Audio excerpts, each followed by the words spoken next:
అమరావతిలో అడ్డగోలుగా సాగిన పచ్చ చొక్కాల భూదందాను సమర్థించుకున్నారు ఆంధ్రప్రదేశ్ ముఖ్యమంత్రి చంద్రబాబు నాయుడు. భూములు కొంటే తప్పు లేదన్న చంద్రబాబు ఈ వ్యవహారంపై విచారణ జరిపేదే లేదని తెగేసి చెప్పారు. సాక్షి కథనాలతో డ్యామేజ్ అయ్యామన్న ఆయన కోర్టు ద్వారా సంగతి తేలుస్తామని హెచ్చరించారు. సాక్షి కథనాలపై ఎట్టకేలకు ముఖ్యమంత్రి చంద్రబాబు నాయుడు స్పందించారు. అమరావతిలో భూములు కొనుక్కోవడాన్ని ఆయన సమర్థించుకున్నారు. తాము భూములు కొనుక్కోకూడదా, ఆస్తులు సంపాదించుకోకూడదా అని ఏపీ ముఖ్యమంత్రి చంద్రబాబు ప్రశ్నించారు. సాక్షి కథనాలతో వ్యక్తులుగా డ్యామేజ్ అయ్యామన్నారు చంద్రబాబు. భూముల కొనుగోళ్లలో అవినీతి జరిగితే చర్యలు తీసుకుంటామన్నారు. విచారణ జరిపేది లేదని తెగేసి చెప్పారు. ఎందుకే విచారణ? ఏం జరిగిందని అక్కడ? ఎందుకు నీకెందుకు తెలుసుకోవడం? ఒకవేళ ఆయన చెప్పినట్టు నువ్వు కొనుక్కున్నావయ్యా, నీ డబ్బులు పెట్టి, నాకేం సంబంధమయ్యా? నాకు కావాల్సిన నా రూల్స్ నువ్వు ఫాలో అయ్యావా లేదా? అంతే కదా నీకు కావాల్సింది. హూ ఆర్ యూ నువ్వు అడగడానికి? నాకు 55,000 ఎకరాలు నాకుంది.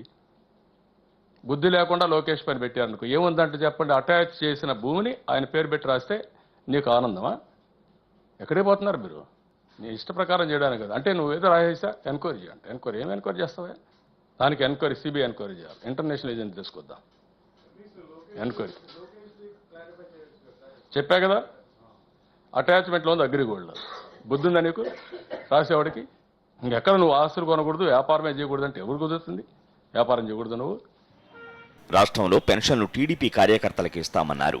గోదావరి జిల్లాలో 30 మంది టీడీపీ ఎమ్మెల్యేలను గెలిపించారని, వారికిస్తే తప్పేంటని ప్రశ్నించారు. పచ్చ చొక్కా వేసుకున్న వారికి పింఛన్లు ఇవ్వొద్దన్న రూలు లేదన్నారు. ఎవరికి ఇస్తారయ్యా? పసుపు చొక్కా వాళ్ళ సమాజంలో భాగం కదా. వాళ్ళు పేదవాళ్ళు ఉంటే ఇవ్వకూడదా? అది తప్పే ఉంది. అందరూ మమ్మల్ని గెలిపించారు, తెలుగుదేశాన్ని గెలిపించారు. మొత్తం మొన్న ఎవరికి వేశారు ఓట్లు? 90% తెలుగుదేశానికి వేశారు. మరి నష్టం ఏంటి? వాళ్ళలో పేదవాళ్ళు ఇస్తే నష్టం ఏంటి? ఆ మాస్కి 30 మందిని గెలిపించారు. ఓ ఎమ్మెల్యేకి 50,000తో గెలిపించారు. మరి ఎవరిని గెలిపించారు? ఈ 5 జిల్లాల్లో వెస్ట్ గోదావరి జిల్లాలో ఎవరిని గెలిపించారు? పంచాయత్ సర్పంచ్ మొదలుకొని ఎంపీ వరకు తెలుగుదేశంలో గెలిపించారు. వాళ్ళకి ఇవ్వకుండా ఎవరికి ఇస్తారు? పోలవరం ప్రాజెక్టు విషయంలో బీజేపీ నేతలు చేస్తున్న విమర్శలపై ముఖ్యమంత్రి ఘాటుగా స్పందించారు. బీజేపీ నాయకులకు తెలియకపోతే మిత్రపక్షంగా విషయాలు తెలుసుకుంటే మంచిదంటూ చురకలంటించారు. సాక్షి న్యూస్, విజయవాడ.